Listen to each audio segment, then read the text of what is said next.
and welcome back to our conversations about things to remember while interviewing someone. So, what would be two more of the tips that you would give us that we have to remember while interviewing someone? So, as I was thinking about interviewing, I also remembered an experience I had when I was a candidate myself. And I had been invited from Bombay to Delhi to do an interview with a large MNC. And I remember entering the cabin of my interviewer, and he looked completely disinterested. And he goes, "Oh, Lalana, right? Yeah, sit down, let's talk." And immediately from his body language, I could see that he had somewhere taken some sort of decision about how this interview was going to go. And even his questions, spoke about that. So for example, he asked me, he says, "You've come very highly recommended by your previous manager, but I'm not convinced. So sell yourself to me." Okay. Yeah. And sell yourself to me is quite a popular stress interview question. You might have heard the term stress interviews.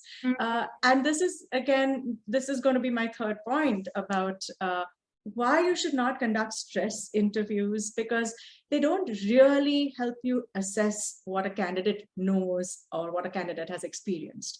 And also remember, it's not easy to get that candidate walk through your door and come for an interview. Now that you've got that candidate there, make it a pleasant experience for the candidate and for yourself, okay? Yeah. Really try to get to know this person deeply, understand what they're good at, what they've done, what they've experienced in the past, and not make it like a game where one person has to win while the other loses, right? So many people do feel like, they've done well in stress interviews, so why not do that for this candidate as well, all right? Yeah.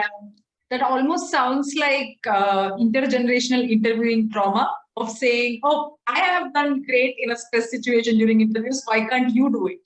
Yes, absolutely right.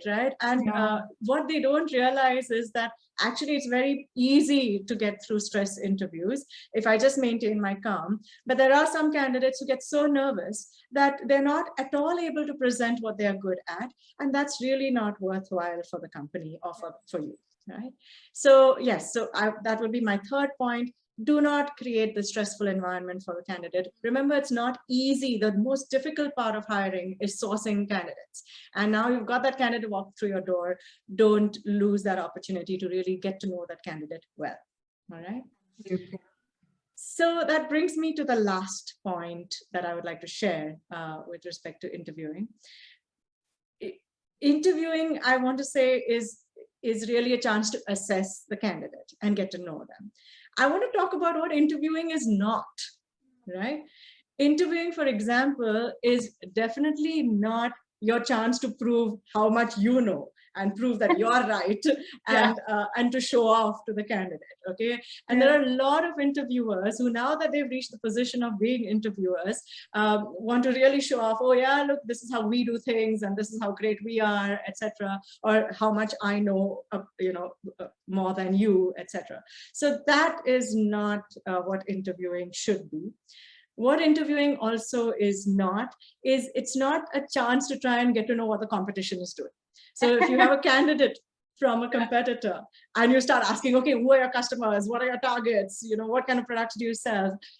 This is not the place to do that, right? Almost like spying. Yes, exactly. Absolutely. So this is not a spy game. Absolutely, right? It's also not a sales meeting. Okay. So very often, again, because the CV is a big source of bias, sometimes I look at a CV and I decide before the interview that I really like this candidate, and whatever happens, by hook or by crook, I have to get this candidate join our company. So instead of interviewing the candidate, I convert it into a sales meeting and do a huge sales pitch and try to convince the candidate to join. And that's, again, not really good, because you need to assess the candidate. And finally, interviewing is not a chance for you to pass on all the bullying and stress that you experienced as a candidate onto the candidate, right? So some of the best companies who are known for their interviewing techniques tend to remember that every candidate is a potential customer or partner, and I need to impress them.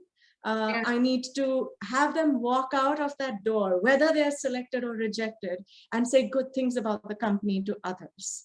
Right? Yeah. So many of my friends and colleagues who have been to interviews to very known consumer brands and organizations have come out, even though if they were rejected, they've said they've had a brilliant interview experience. And this is something for all companies to remember. You never know where the candidate is going to go and how they're going to associate with your brand.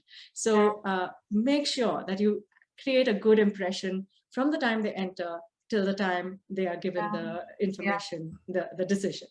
That's I feel like it's almost like a meta perspective of seeing this whole interview process as important and not just a means to an end, where hiring or firing is the only thing that you're looking at here. Exactly. So I think that was a great perspective, Lilna. Thank you for that. And also, I loved how you brought your personal narratives in, as well as shifted perspectives and said what not to do in interview, because often I think that's difficult to remember. So thank you so much for sharing so many of your insights about interviewing. This has been really great. Thanks for joining us. Thank you, Rashmi.